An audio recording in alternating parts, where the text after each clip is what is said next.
сейчас я вообще массажем занимаюсь. Я делаю массаж людям, я кайфую, я просто понимаю, что я на своем месте.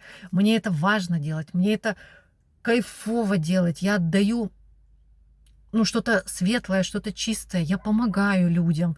Им я вижу, как они меняются после массажа, как им легче становится, как их нервная система разгружается, какие они благодарные, потому что они пришли с грузом, а вышли в легкости, выпорхнули, можно сказать. Они выдыхают, отдыхают. Вот сейчас массаж я сделала, и они потом минут 10, 15, 20, кому сколько нужно, лежат, отдыхают и выдыхают. А потом они, не торопясь, идут, садятся на стул и пьют чай или кофе, что они выбрали. И вот они потом, не торопясь, собираются и дальше в свою прекрасную жизнь. Понимаете? И для себя я в этом вижу миссию. Дарить спокойствие, дарить расслабление, дарить что-то приятное, дарить что-то важное.